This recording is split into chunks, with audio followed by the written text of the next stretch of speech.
Secretary, good to have you here. And we have some other distinguished guests in the audience with whom you will engage in a short while. This segment of conference provides an opportunity to recognize Jamaican public sector leaders who have demonstrated key leadership competencies towards motivating public servants to embrace, drive, and practice service excellence in governance. Recognizing the regional nature of the conference and with the collaborative partnership support of the Caribbean Center for Development Administration, CARICAD, the Mind Public Life Award also recognizes and honors the contribution of a Caribbean public sector leader and their significant impact in driving service excellence, innovation, growth, and development. At this time, I would like to welcome to the stage Dr. Georgetta Grant, who will say the grace. After which the hotel will begin serving, and then we will move into the introduction of the keynote speaker.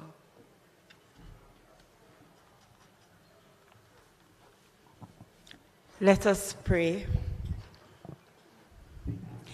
Father, in the name of Jesus, we humbly come before your presence this very moment. We thank you for all the good gifts that you have given to us. We thank you for good health, we thank you for life, and we thank you for this opportunity to gather together in this fashion. Lord, we want to thank you for the food that has been prepared. And as we are about to partake, we ask for your blessings. We ask that it will do good to our bodies. For these and other mercies we pray. In Jesus' name, amen.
Whilst we warm our stomachs, I have the responsibility to introduce the Lady of the Hour,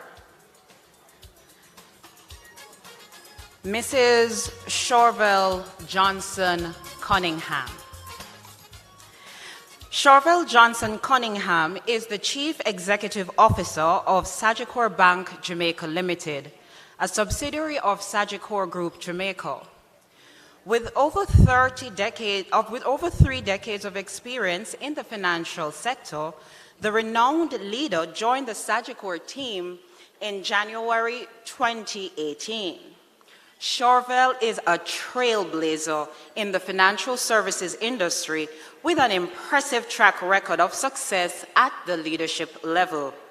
She is a change maker, a team builder who is results-oriented, embraces competition, and focuses on exceptional client experience. She consistently develops and maintains strategies that carefully balance risk and rewards to meet targets and objectives.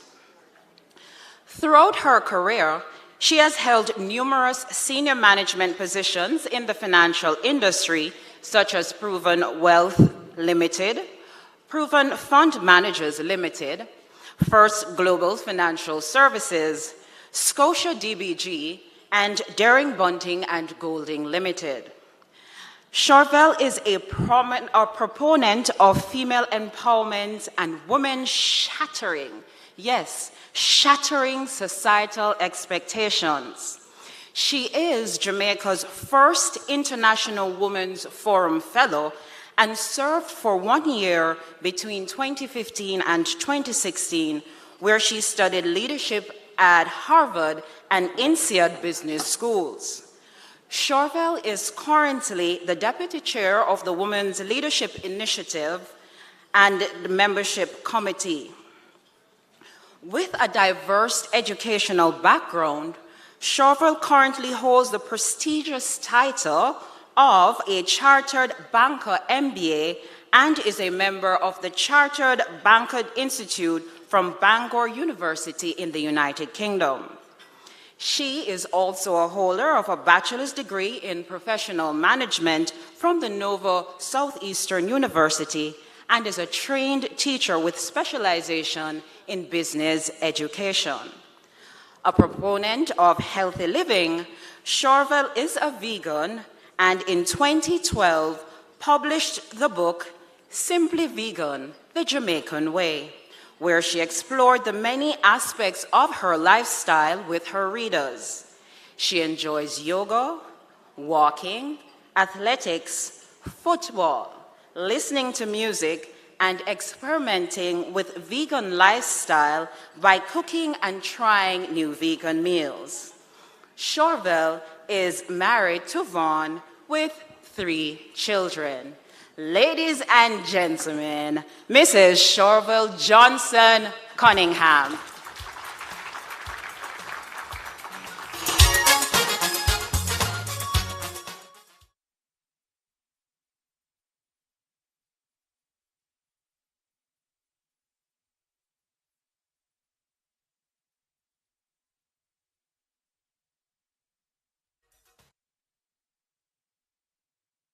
So, good afternoon, everybody. All right, so I know you don't eat lunch, so I know that's why everybody didn't answer me, but I'm going to try again. Good afternoon, everybody. Good afternoon. Thank you very much. And I acknowledge that I'm the main event between your main lunch, so I'm going to keep it very exciting and very concise, but to the point, Yes? All right, so I have a question. If you guys said, okay, Hurricane Beryl just happened, right? And before Hurricane Beryl, most organizations closed at 12.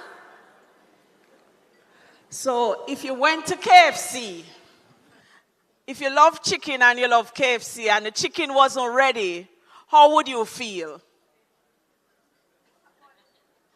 How would anybody feel? By show of hands, tell me who would vex, say KFC not ready. You'd behave bad, don't it? Most people are going to behave bad. And if you're going to my bank, which is Sagicor Bank, and because Beryl coming, and we decide to send the team home earlier too, but you never get let out early, so you never get to come in, you'd call us the wicked bank, don't it? Right. And some of you would look for my number, which is in the branch. which is 220-1830, and call straight to my office and say how I'm wicked and close the bank early. Yeah? I always answer my phone, Alan, always. Right? So somebody going to pick up that phone and then would have to explain, ladies and gentlemen, burial is coming. Just like yourself, we have to close the bank at a certain time. Right? But my point is this. Client experience matters. Whether it be KFC, whether it be all the ministries you guys work with. Oh, let me give you one more example, by the way. You got tax office. Should I go there? All right, the no's have it. I'm not going there. But we go to an entity, and we never get through, and we don't know where to go. It matters, right? So what I'm here to talk about today is not those that are going to have people pack their bags and start sing. I'm leaving on a jet plane. Me no know when me I go come back inside here again. So that means that the business gone, right? So that's not what we're talking about today. What we're talking about is what we in this room will need to do to keep the service delivery going. So I'm going to go through maybe about 8 roles that you as leaders must play to get the service delivery in customer experience right. And the first one is that you guys have to be change agents. You know what a change agent is?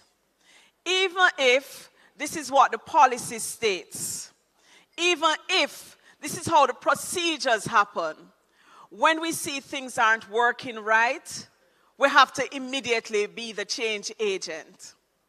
We can't just settle client when they come through the door. This is the policy and the process. Because the client is already in pain. You have to be a change agent. You have to be like a live wire, not like JPS the other day that wasn't so live. That's a dead wire, right? So we have to be a change agent. But more importantly, we have to be willing to make immediate changes. Because if we don't make immediate changes, we're going to have problems. So Bill Gates says, your most unhappy customers are your greatest source of learning. So I never see a mistake as a failure. I see it as an opportunity.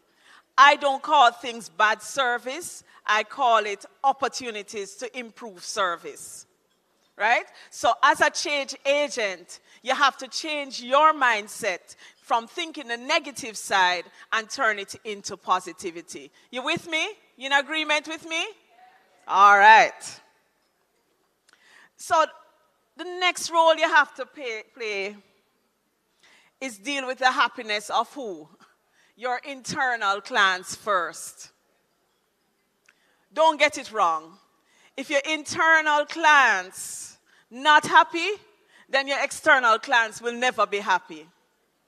If your internal clients upset about them pay, if your internal clients have stuff going on at home, if your internal clients don't have the utensils they need to do their job, there's no way they're going to do lights, camera, action when your clients come through the door.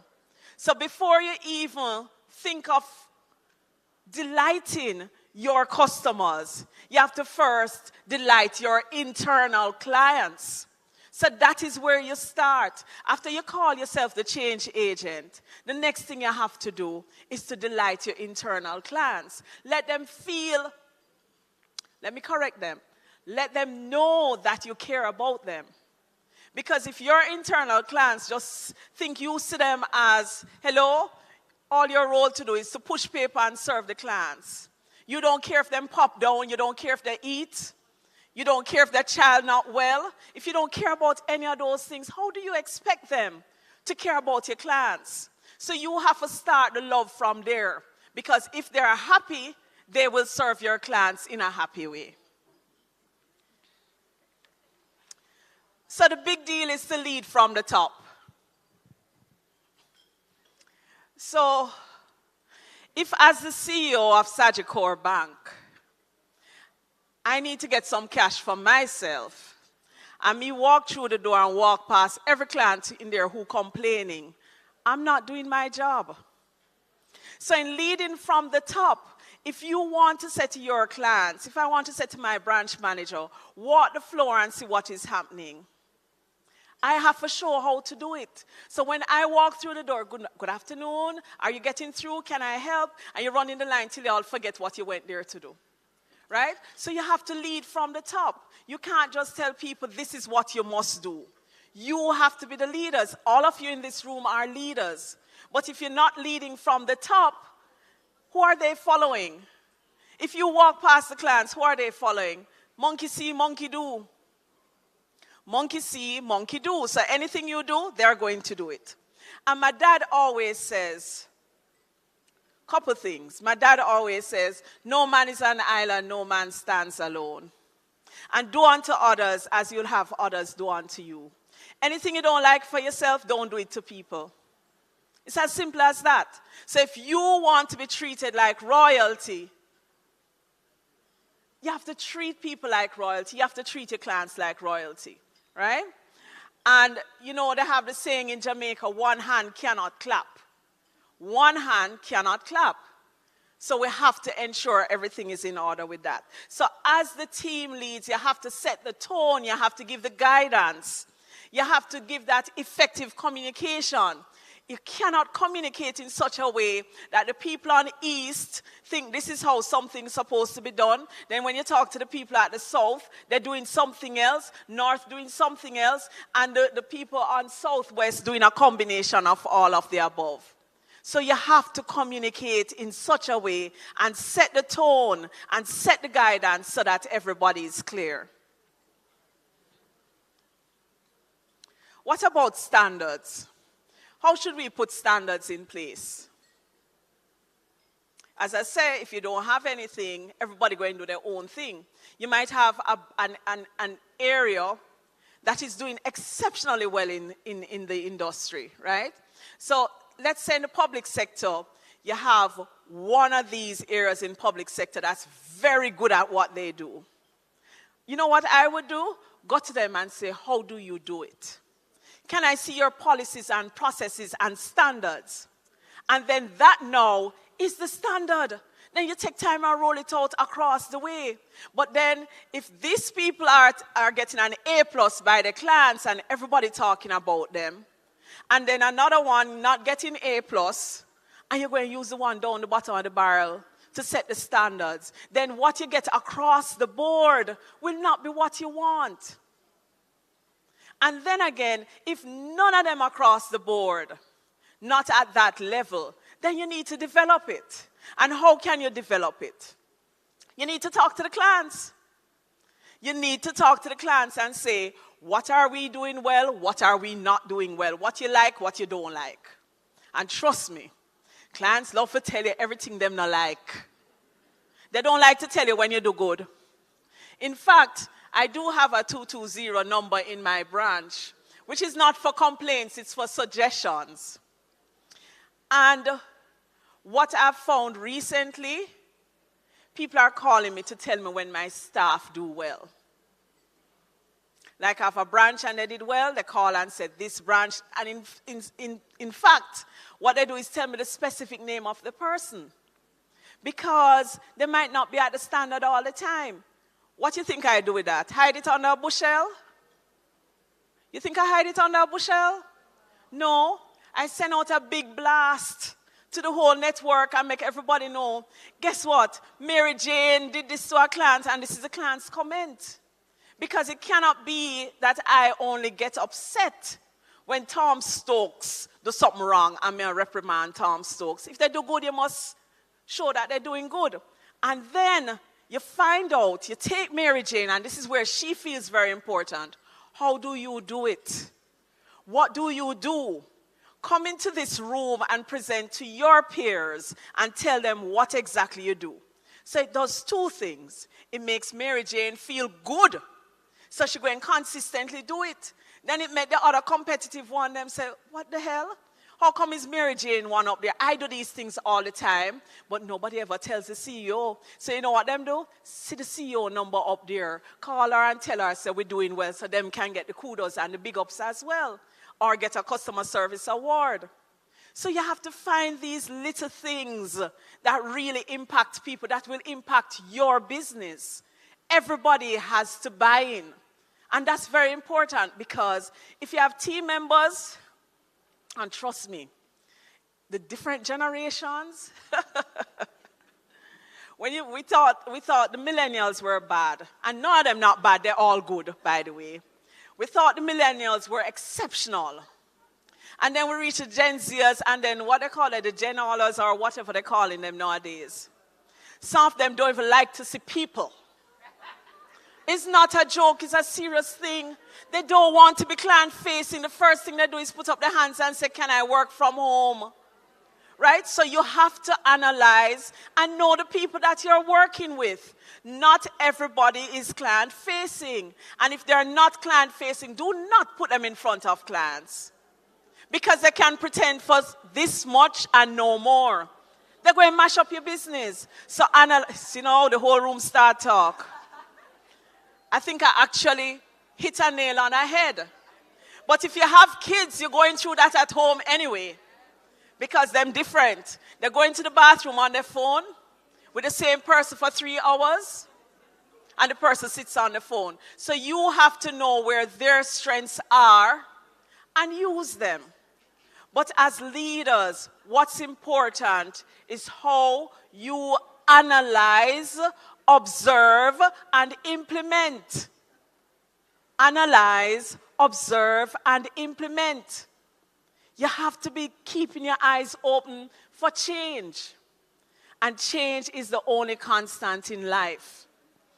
Change is the only constant in life. How we used to do things 10 years ago, if we still look on the paper and it's the same processes and procedures we have to serve our clients, we're doomed. We are doomed. So you have to dust that off and go with the times. And on the other side, just the same way you have the Gen Zers at work, remember that they're clients as well. So how do you serve them? How do you serve them? Remember, they only want things online. So if you give them the enter Jamaica to come into Jamaica, they're fine. Give them the form, they're upset. So you have to find a way to serve your clients no matter the age or stage that they're on. And then what about training?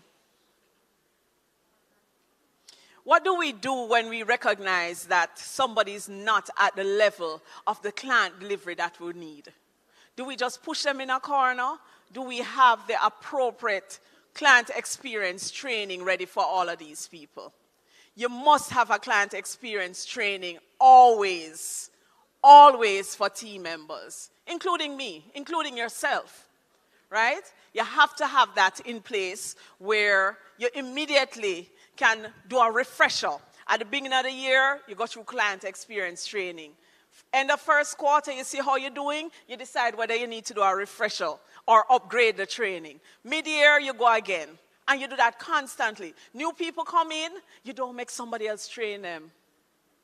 Unless you can guarantee that they're going to train the people in the way that you want.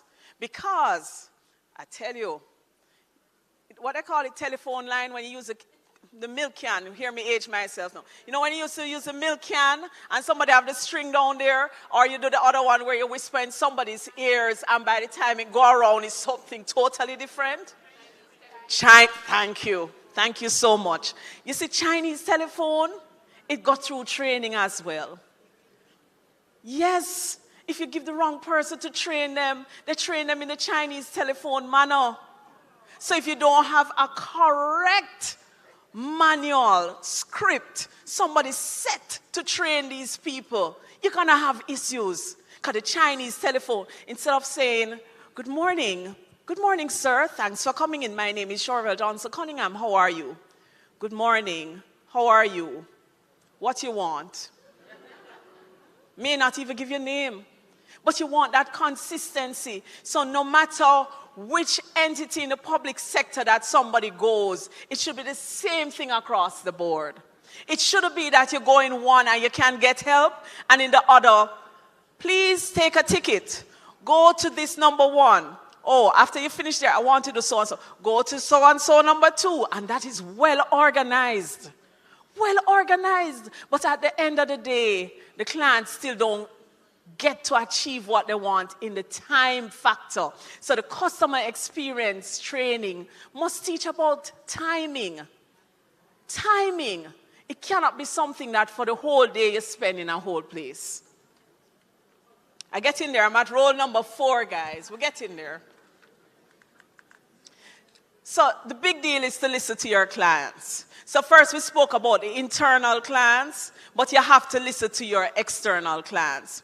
Some of them don't like tell you when you're not doing well. So they're just gone. And then you see them down the road and they say, oh, you're from so-and-so? I'm not doing business with you anymore. I came in there and this happened. You can't fix it at that stage. So I love the clients who call me and complain. In fact, I put them in high esteem because if they call and complain, that means they want us to change. You see the one them when nobody call, them gone. They're not coming back. So you have to find a way to keep them engaged, and you have to find a way to listen to them. Now, whether or not you're going to do surveys after they've come in to see you, so you can ask them to, and not a 10-page survey either. You can ask them to do like 3 questions. How was the service? How did we do? Rate us from 1 to 10, how we did. What can we improve on? Anything else?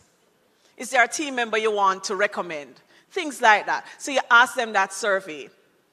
Or at the end of every year, you have a massive survey that goes out to different people. And you delve into more details to ask them what we did right and what we did wrong. The shorter survey is to change now. The longer one is to see how we stack up against our competitors. How are we doing? Is it possible to stack public sector entities against each other? Maybe there could be a reward to see who is doing best in service delivery. But you have to have a standard service delivery first, right? So you have to use technology.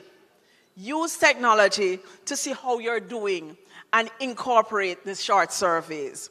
Another big one is customer focus groups. Get 10 clients or more, depending on your organization and what you want to accomplish. Get some clients, bring them in a room, let them tell you how they really feel. But they have to be clients who can, be honest and open and really tell you what is going on. And then you design your whole customer experience around that. Those customer focus groups really work. And I spoke to the fact that you should already ask clients' opinion. It don't have to be anything formal. Just ask how they felt about the service, how they felt about being in there. Once I got a call, one of my branches, there were short tellers. And somebody called the 220 number and they said, listen, there was no senior citizen line and they're really upset about it. So I said to my team, if you pull a senior citizen line, you still have to look in the line and pull the senior citizens out the line, right? So it's just how you communicate and how you do these things. Another big one is to empower your team. So yes, we have the whole standard and all of that, and we have the training. But let's say somebody coming with something that is not normal, and they're asking for something else to do. Nothing big, but say, for example, they're supposed to carry a reference and they want to carry it in tomorrow. It shouldn't mean that they have to go all the way up to you to make that decision. You need to find a way to empower your team members to make the smaller decisions. Once they can make those decisions, then it's easier for you, right? I'm not saying that they're going to break every law, but if Madam Brown came in today and she said, boy, I leave my job letter just down the road, can I just do this and come back? They should be able to make those decisions, right? And you find that when you make those exceptions for clients, they're even more willing to come to you to get things done. I'm actually on my final page, guys. So I saw a quote from Maya Angelou, and she says, "Clients will forget what you did and what you said, but they will never forget how you made them feel." Right? They'll forget what you did and what you said, but they will never forget how you made them feel. So you need to make sure that your clients feel like they're one of you and they feel exceptional no matter what you do. Right? So you're bringing them to a place where they really love to come in there and see you. That is delighting your client, and that is giving an excellent customer experience. Thank you very much.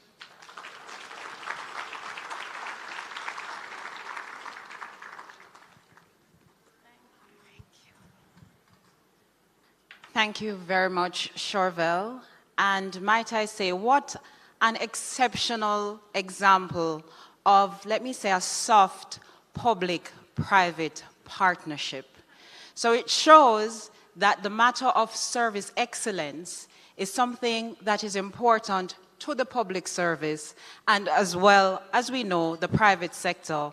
And here is one of the premier leaders giving us a leader's story, a leader's experience, and some practical examples of what to do.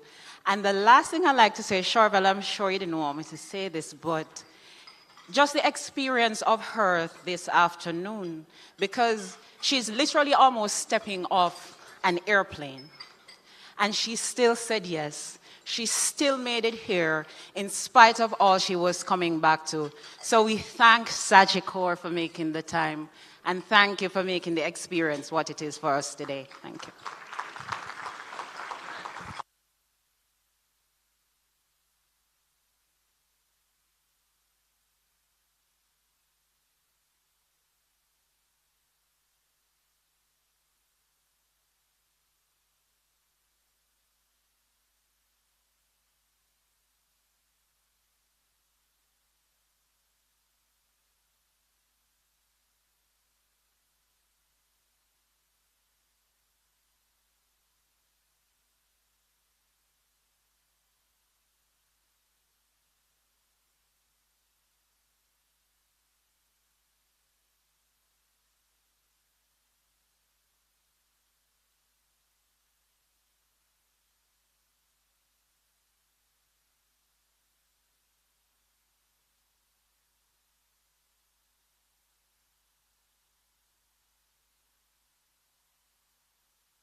Just letting you know that our live band today is Mellow Groove. So let's just give them a round of applause again for the music that will be provided throughout the luncheon.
You're having fun, right? Yes, okay. Well, the moment has arrived for the announcement of the Public Life Award for Leadership Excellence, where we will award a public servant, Jamaican, as well a public servant from the region. But before we make the announcement, I'm going to call on Dr. Ruby Brown, CEO of Mind, who will just provide you with a bit of context around this Public Life Award.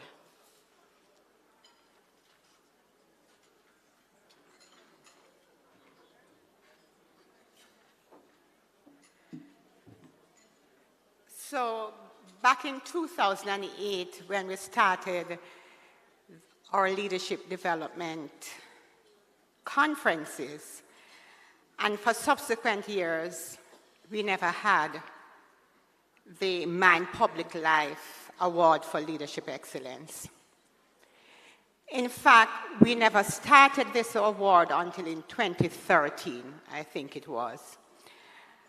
And this came across, in fact, this came against the backdrop that we recognize, and I thought that our cabinet secretary, as we chatted a while ago, kind of put it quite succinctly for me, that we have a culture, and our intention is to change that culture, where we are very sparse with praise, but absolutely generous with criticism. And we found that across the years, that's what we felt, that's what we heard. And so back in 2013, we felt that we wanted to bring to life the fact that every single human being, his or her greatest desire is to feel appreciated. One of the interesting things that we also found is that while that resonates, that fact resonates with each and every one of us, there seemed to have been a practice that leaders are the ones who must appreciate others. We appreciate our direct reports, and absolutely, that must happen. But there seemed to have been a failure to appreciate our leaders and to say thanks. And so we thought then that we wanted to add this to each of our conferences. We wanted to use our conferences to express appreciation, to say thanks to our outstanding public sector leaders. In fact, this is how we framed it at that point in time, and I'll read the exact words. We agreed back in 2013 that this award would recognize public servants, both current and past, who have demonstrated excellence in achieving results for the citizens, who reflected the priorities of the public service in their professional careers, and who promoted the professionalism and visibility of the service, while also demonstrating key leadership competencies towards motivating public servants to embrace, drive, and practice service excellence in governance. That's what we agreed to back in 2013. As you can well appreciate, when we started this in 2013, we didn't yet have a regional conference. And so our first awardee was a Jamaican. But then over time, we transitioned to a regional conference. And so our conferences now recognize not just a Jamaican public sector leader, but also a regional leader. And this year, we are doing no less.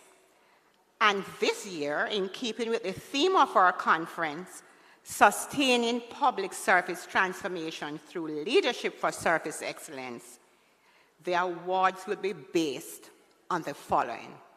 So let me just quickly share with you the criteria here for this award. Citizen satisfaction. So it's a leader who shows a track record of efficiently utilizing resources while achieving desired outcomes. And this includes optimizing processes, reducing waste, and delivering services in a timely manner. And I think I jumped to efficiency and effectiveness there. So let me go back up to citizen satisfaction. The leader should demonstrate a commitment to meeting the needs and expectations of citizens. And when you hear who our awardees are, you'll be able to identify these criteria with them. It's also about transparency and accountability, equity and inclusivity, community engagement, innovation in public service, sustainability, adaptability and resilience. And we have been speaking a lot about resilience in our conference over the past 2 days. Ethical leadership and positive impact on society. So these are the 2, 4, 6, 8, 10 criteria that we utilize in arriving at our awardees today. So that's the backdrop. And so we are not going to linger any longer.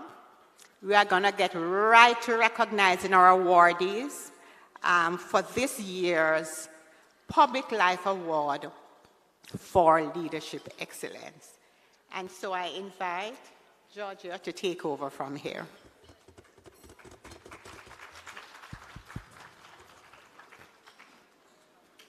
And as Ruby said, we're going to get right into it. So, the Mind Public Life Award for Leadership Excellence to a Jamaican public servant is awarded to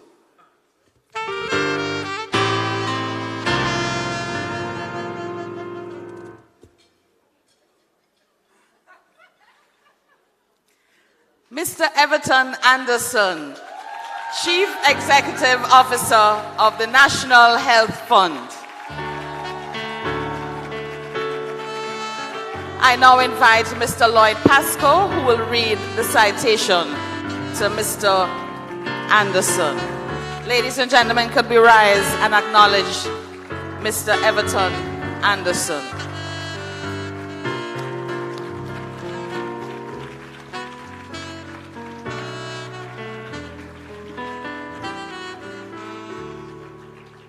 Good afternoon. You may be seated.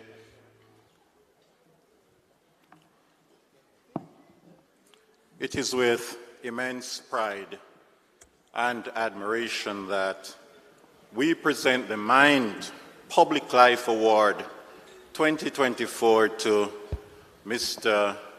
Everton Anderson, a visionary leader who has revolutionized healthcare in Jamaica. Since January 2013, Mr. Anderson has led the National Health Fund as the Chief Executive Officer.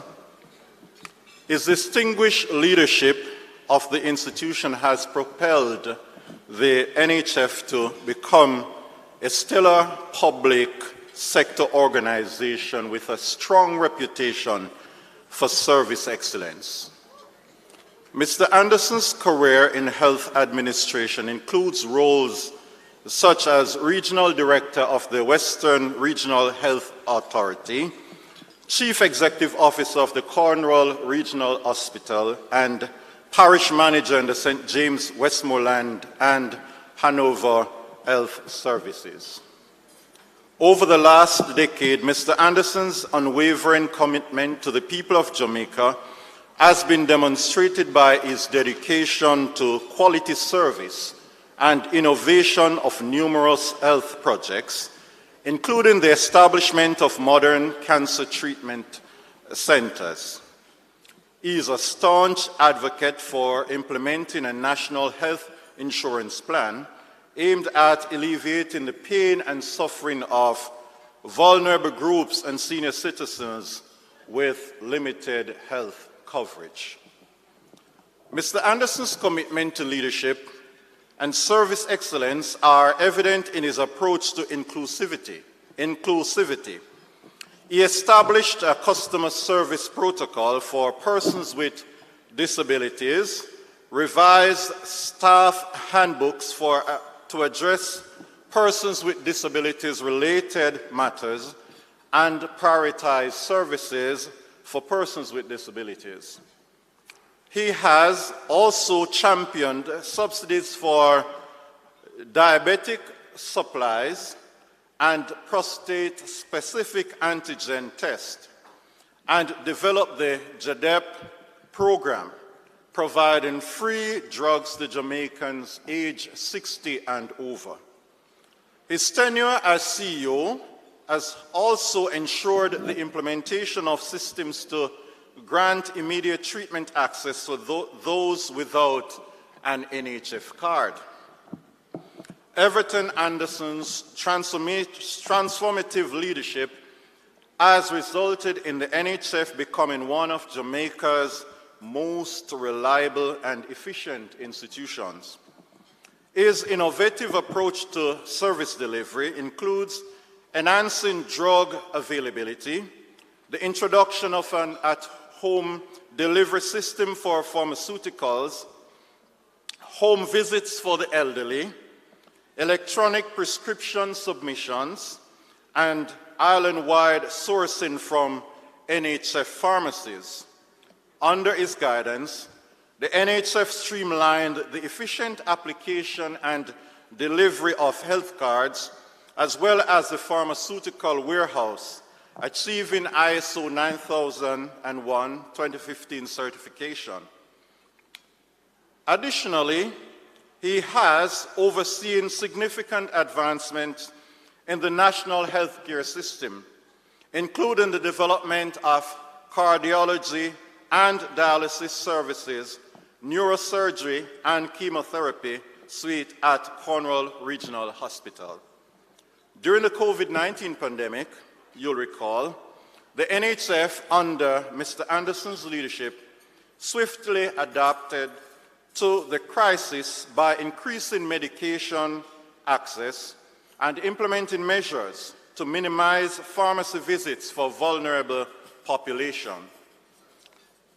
His strategic governance has ensured that the NHF consistently deliver quality services while prudently managing fiscal resources. Congratulations, Mr. Anderson. Your extraordinary leadership has not only transformed our healthcare system, but has also set a benchmark for excellence in public service, inspiring a nation and the wider Caribbean region.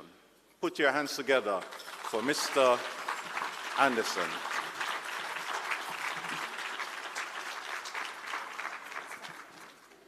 I now invite Mr. Anderson to the stage and Honorable Audrey Sewell, Cabinet Secretary, who will make the presentation of the citation.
Ladies and gentlemen, good afternoon again.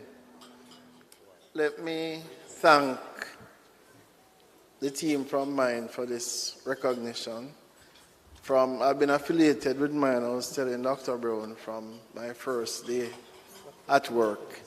And you guys have been good to me, and I think we've been good to each other. Coffee says in her song, do it for the love, not for the likes. And that has always been my thing. I love what I do. I love going into the waiting room, and when a patient expresses satisfaction, it makes my day, absolutely. And I'd like to thank my team for putting up with probably one of the most eccentric leaders they will ever work with, because we dream big dreams, and when we go to work, we want the big dreams to be implemented right away. And I've never had pushback from my team. In fact, most times they make my ideas better, and I want to thank you for that.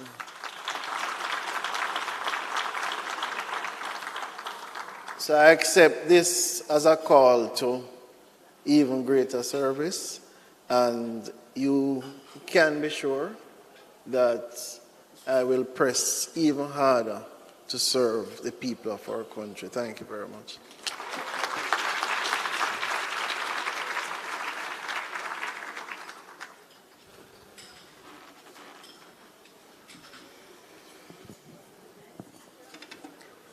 So,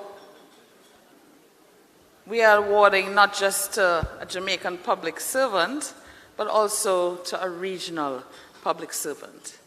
So, the Mind Public Life Award for Leadership Excellence to a regional awardee is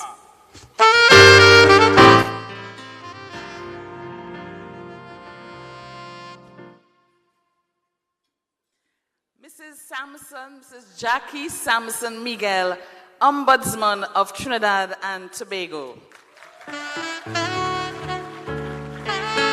Can we stand and acknowledge the work and achievements of Mrs. Samson Miguel?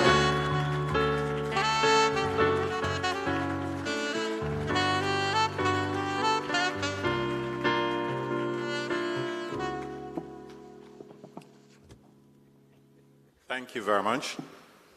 It is with immense pride and admiration that we present the Mind Public Life Award for Leadership Excellence 2024 to Miss Jackie Samson Miguel, a visionary leader who has revolutionized Parliament in the Republic of Trinidad and Tobago. For 37 years, from 1995 to 2023, Mrs. Jackie Samson Miguel gave human service to the Republic of Trinidad and Tobago's public service, retiring as Clerk of the House of Parliament in October 2023. On May 20, 2024, she was sworn in as the Ombudsman of Trinidad and Tobago. Throughout her public life, Mrs. Samson Miguel consistently showed citizen satisfaction by demonstrating a commitment to meeting the needs and expectations of citizens. She is renowned for setting high expectations, and Parliament's operational efficiency is due mainly to her leadership. She navigated bureaucratic systems with firmness, respect, and was quite resourceful in finding solutions to rigid and outdated public service human resource rules and regulations. In the execution of her role as Clerk of the House, Mrs. Samson Miguel was a principal advisor to members of Parliament and committees on matters of parliamentary procedure, and had earned the confidence, trust, and respect of employees the nearly 600 parliamentarians who sought her counsel, and clients and stakeholders alike. She never conveyed partisanship, was quite skillful at managing political exigencies, and deflecting no shortage of partisan activism. And even in the face of keen political rivalry, she astutely showed equity and inclusivity. Mrs. Sampson Miguel was instrumental in driving organizational innovation, effectiveness, and efficiency throughout the public sector. She successfully launched significant new and innovative services that improve the work of the legislative branch, including the move towards a paperless parliament, to improve the efficiency of the operations of the parliament, leading to a significant reduction in the use of paper, cost savings, and ensured timely access to important documents. She revolutionized its operations for greater efficiency by also improving public communications, digitalizing Hansard and other records, and facilitated the revision of the standing orders. Mrs. Sampson Miguel impact extended beyond the shores of the Republic of Trinidad and Tobago. She executed several roles which had a positive impact on the Caribbean region, including her work as Regional Secretary of the Caribbean, the Americas, and Atlantic region of the Commonwealth Parliamentary Association, and facilitated the coordination of all CPA regional activities. She was also a member of the Commonwealth study groups on parliamentary and constitutional academic topics, and served as a facilitator at workshops, seminars, and university programs designed to cultivate leadership capabilities, foster personal growth, and knowledge of democratic rules and norms. We salute you, Mrs. Jackie Sampson Miguel. Your practice of leading with honesty, transparency, resilience, and a strong sense of institutional responsibility has left an indelible mark of public service excellence, inspiring a nation and the wider Caribbean region. We thank you.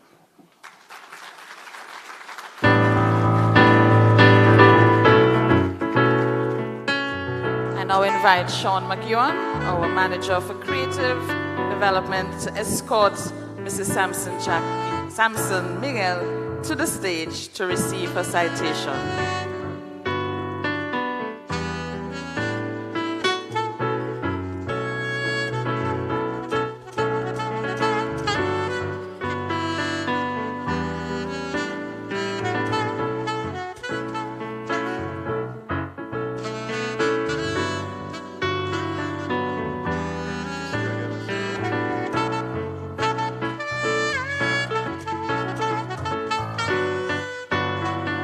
Mr. Devon Rowe, the Executive Director of CARICAD, will make the presentation to Mrs. Sampson Miguel.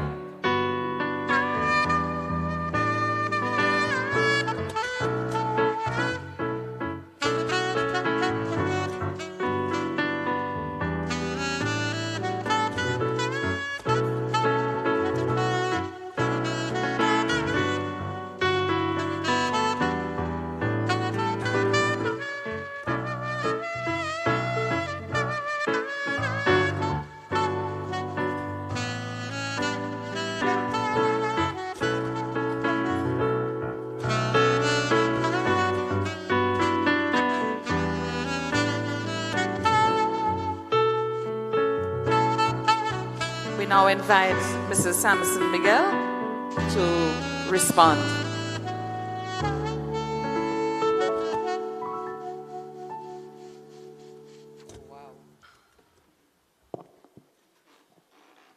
Thank you, Dr. Brown of Mind Jamaica and your team, your amazing team. Thank you, Mr. Rowe and Caricad, including my dear friend and colleague, Dr. Parks, and the team that was responsible for selecting me for this incredible honor. This moment, well, for me, is not just about my many, many years of public service. It is an acknowledgement of the fact that purpose really does matter in all things. And when I joined you yesterday, you were speaking about that, and that was my takeaway. Because throughout my public service career, my purpose was always the people. Initially, yes, the people of Trinidad and Tobago, but increasingly, it became more about the people of the Caribbean, where I call home. And this job allowed me the opportunity to expand my boundaries way beyond the home of my birth. In my public service journey, I've met quite a number of amazingly talented public service leaders and public officers from throughout the region.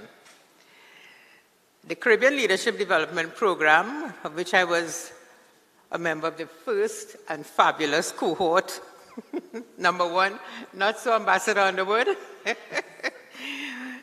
made it very possible for me to meet amazing, talented public service leaders. And I've always felt blessed to be in their company, as I've felt blessed to be in your company this past 2 days. And public service is indeed an honorable service, and one you must have a passion for. You must have a passion for your people, your culture, your country. And I don't have to tell you, Jamaicans, how absolutely great and wonderful your country is. And that you have the opportunity to take Jamaica and the Caribbean to higher heights as public officers. So I totally enjoyed my career. I enjoyed building and creating and gleaning ideas from the young team members, and I loved surrounding myself with young ones and the not so young ones, and we molded all sorts of ideas together to deliver a product that brought benefits. So thank you once again, Mind and Caricad, for reminding me of my purpose. As Ombudsman, my role now is to protect the rights of the citizens in relation to the public service. But while doing so, I intend to continue to develop the public service product. To the facilitators and coaches and everyone who believes in the importance of our work, your trust and encouragement is invaluable. So colleagues, continue to dream big, to build, to work hard, to support one another, and to push the boundaries.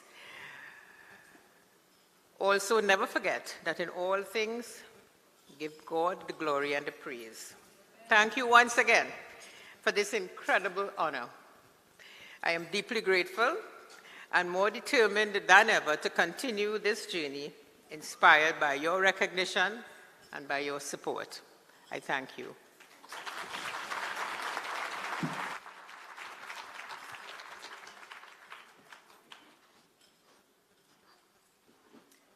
I now invite to the stage Mrs. Andrea Tusa, Manager of Leadership Development Unit at Mind, who will move the vote of thanks.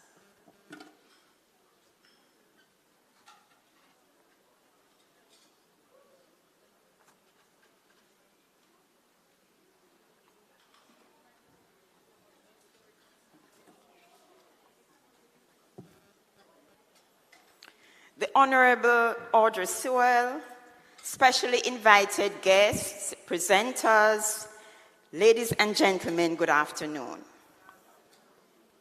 You just had a meal. Good afternoon. Oh, thank you so much. The depiction of the life cycle of the butterfly on the conference flyer and program is deliberate. It symbolizes the transformation, renewal, and the leadership development journey that was envisioned for all conference attendees at the end of this year's conference. Over these 2 days, all of us would agree that we were given the opportunity to begin the transformative process of leading self first and others to sustain a culture of service excellence in our respective organizations, beginning with a changed mindset. Would you agree? Wonderful. There are several persons who made this conference an awesome, amazing, auspicious learning experience. And I am honored to say thanks on behalf of Mind to each of you. Now, this could take some time. However, in the interest of time, I will be brief. Our culminating activity, the Public Life Awards Luncheon, has been a fitting note on which to end our face-to-face conference. Heartfelt gratitude to our guest speaker, Mrs. Johnson Cunningham, for her captivating, stimulating, and inspiring speech, which provided us with the roles of leaders in service excellence. Now, like icing on a rich Jamaican fruit cake, she embellished the rich feast of ideas, insights, and illustrations shared during the conference, enabling us to end on this high note. Thank you, Mrs. Sinclair, our resident master of ceremonies for the conference. Dr. Ruby Brown for providing the context for the Public Life Award, and to Mr. Devon Rowe and Mrs. Sewell for making the presentation to the awardees. I must pause to say that, Mrs. Sewell, you provided tremendous support to this conference, and we really appreciate your presence and your visible commitment to Mind. Congratulations to our awardees, Mrs. Jackie Sampson Miguel and Mr. Everton Anderson, for your impactful careers in Jamaica and in the region, which embody service excellence and demonstrate that leadership of service excellence is possible. Thanks to Mr. Lloyd Pascoe for reading the citation to them. Let me acknowledge the unwavering support provided by our partners, CARICAD, represented by Mr. Devon Rowe, and the Office of the Cabinet Jamaica, represented by Mrs. Marjorie Johnson and Mrs. Tanika Kalam. Your contribution to the steering and planning committees is invaluable. Special thanks to CARICAD for sponsoring the Public Life Awardee. We really appreciate that contribution. What a conference it has been. Our opening ceremony laid the foundation for a successful conference. Thanks to Ms. Rosemary Jeffrey, who prayed, Dr. Ruby Brown, who gave welcome, Professor Lloyd Waller, Mr. Devon Rowe, and Mrs. Audrey Sewell, who gave remarks.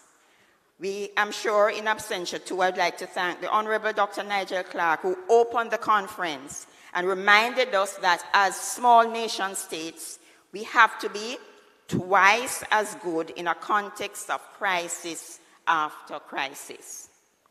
How can we forget the lively entertainment provided by our violinist, Kemoy Gordon, who left us in high spirits? Our presenters and panelists. We searched far and wide and found the most illustrious presenters and panelists from around the world. We had Mr. McNeely Kropinski, Dr. Ingrid Richter, Mr. James Clemens, Ambassador Joan Underwood, Dr. Tracy Harrell, and our own Dr. Ruby Brown, who led the pre-conference workshop. You were all phenomenal. You made key leadership concepts come alive. You shared practical strategies that all of us can utilize. As a matter of fact, someone at my table said, these strategies are doable. And I thought that was a good compliment to you all. We extend sincere appreciation to you for your engaging and enlightening presentations, which were inextricably linked. I'm thanking Dr. Harrell in advance for the excellent post-conference workshop that she will deliver tomorrow. Ensure that you do not miss it. If you have not registered, there is still time. We are indebted to our panelists who provided international, Caribbean, and Jamaican perspectives on the topical issue of artificial intelligence. Thanks to Ms. Sion Jewel Park, Mr. Benjamin Rosseth, Mr. Rodney Taylor, and to Professor Paul Golding. We are grateful to Ms. Corinne Provo, Mr. Everton Anderson, and Dr. Ruby Brown, who openly shared their leadership journey in the roundtable discussion. We found your authentic stories to be meaningful and motivating. Thank you to our moderators, liaison officers, rapporteurs for all the sessions, including the reflection rear view mirror and the chat and draw activity today. They added fun to our conference. Without our delegates, there would be no conference. Mind appreciates your presence and participation, your attentiveness, insightful questions and comments. Our national icon, Miss Lou, would say, clap yourselves. Special thanks too to our regional delegates for your presence here. Not even Hurricane Beryl could deter you. Be assured that your presence enriched our learning experience. Thanks to those of you too who are joining our live stream and who are part of this awards ceremony. What would conference be without our sponsors, the National Housing Trust and Ashley for providing elegant stage sets and for the giveaways. Thanks to our booth holders, Ashley again, Sagicor, and Hermage for their contribution and presence. We worked with a group of diligent service providers, the Jamaica Information Service, Phase 3, our band Mellow Groove, Jamaica Association for the Deaf, St. John's Ambulance, shuttle service providers, Mrs. Marva Witter, our decorator, and the staff of the Jamaica Pegasus Hotel. Thank you for the significant roles you played in this conference. Last but not least, allow me to thank the organizers, the steering and planning committees for conceptualizing, planning, and executing this conference, led by our visionary leader and leadership guru, Dr. Ruby Brown. As Dr. Brown indicated, support was provided by several teams. And if I were to name them and explain the contributions they made, again, we would not leave. So I would just like to say to the MIND team, commendation for a job well done. You modeled teamwork and service excellence. Thank you. I tried not to single out any particular person, but allow me to thank Georgia for being an excellent master of ceremonies, an excellent chair of conference, and I must say that amidst a personal challenge, Georgia still showed up and she demonstrated service excellence. So please put your hands together for her. In closing, I urge you to maintain the networks formed during these 2 days and to utilize the insights and takeaways from this conference to help you to sustain public service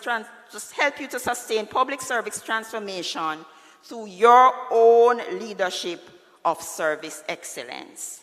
Be like the butterfly. Participants of Conference 2024, you have been awesome. Thank you very much.